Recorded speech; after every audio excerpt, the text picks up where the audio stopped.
अभी जनवरी का महीना है, ठंड का मौसम है, लेकिन झारखंड में सियासी सरगर्मी काफ़ी तेज हो चुकी है। ऐसे में सबकी निगाहें मुख्यमंत्री आवास, राजभवन और विधानसभा पर टिकी रहती है। हमारे साथ बातचीत के लिए मौजूद हैं विधानसभा के अध्यक्ष रविंद्रनाथ महतो जी। सबसे पहले जानेंगे, विधानसभा से जुड़ा मामला ये है कि आपके पार्टी यानी कि जेएमएम से जो सरफराज अहमद एक वरिष्ठ विधायक थे, उन्होंने इस्तीफा दे दिया। क्या वजह रही? क्योंकि आपके पास ही लेटर गया और आपने ही स्वीकृति दी है, तो दूसरा कोई और जानता नहीं है। विधायक जी खुद अभी तक सामने नहीं आए, तो क्या वजह दे करके आपके पास इस्तीफा भेजा गया? देखिए, हमारे पास तो ऐसे कोई वजह नहीं दिए थे, न उन्होंने जो लिखित पत्र सौंपा उसमें किसी तरह का वजह का जिक्र था। और बातचीत के क्रम में जितना देर तक हमारे पास ठहरे उसमें कुछ वजह का जिक्र किए और वो स्वतःस्फूर्त रूप से आए और स्थान खाली करने का पत्र हमको थमा दिए।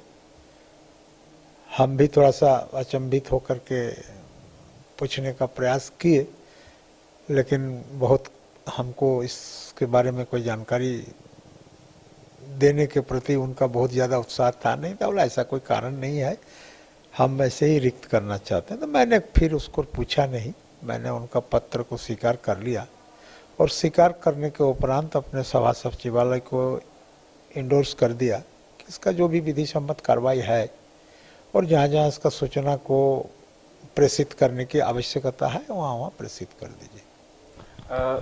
एक सवाल सबके मन में अभी है, जो वर्तमान राजनीतिक हालात है, विधायक दल की बैठक भी बुला ली गई है सरकार की तरफ से।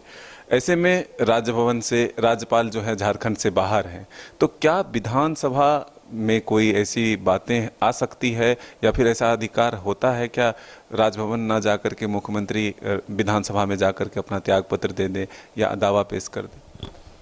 अच्छा, ये सब बात तो अभी हमको एक चीज़ पर समझ में नहीं आ रहा है, कहाँ कौन सा स्थिति और परिस्थिति उत्पन्न हो गया, हमको भी खुद समझ में नहीं आ रहा है। सरकार तो स्मूथली चल रहा है और इसमें उनके सेहत पर कहीं किसी तरह का नहीं रह रहा है। लोग खामोखा 4 साल से इस तरह का बात हम लोग सुनते आ रहे हैं। जब से सरकार बना है, सरकार बनने के दूसरे दिन से ही ये सब बाजार में आ रहा है, सब बातों को आ रहा है। आपने देखे होंगे पिछले दिन यहाँ तक कि विधानसभा में माननीय मुख्यमंत्री को सदन में अपने बहुमत का भी परीक्षा देना पड़ गया।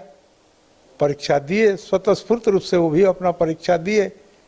फिर जो लोग ये सब बात का हवा उड़ाते थे, फिर वही बोलना प्रारंभ कर दिए कि भाई इसका क्या आवश्यकता है, किसी ने तो आपको बहुमत सिद्ध करने के बारे में बोला नहीं है। तो खैर इन सब बेवजह का चीज़ में हम पढ़ना नहीं चाहते हैं। समय जिस तरह का आएगा उस तरह का सामना किया जाएगा और सामना इस तरह से किया जाएगा जो नियम कानून कहता है, उसी तरह से सामना किया जाएगा। झारखंड, ये जो पंचम झारखंड है विधानसभा का, वो कई उपचुनाव हो गए, तो आपने कोशिश नहीं किया था उनको समझाने का कि अब 1 साल का वक्त है तो कम से कम इसको पूरा कर लिया जाए?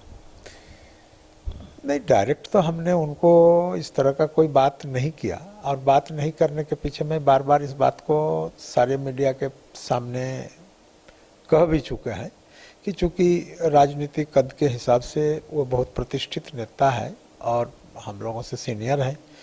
एक समय एकाकृत बिहार में प्रदेश के अध्यक्ष हुआ करते थे कांग्रेस के और मेंबर पार्लियामेंट भी रह चुके हैं।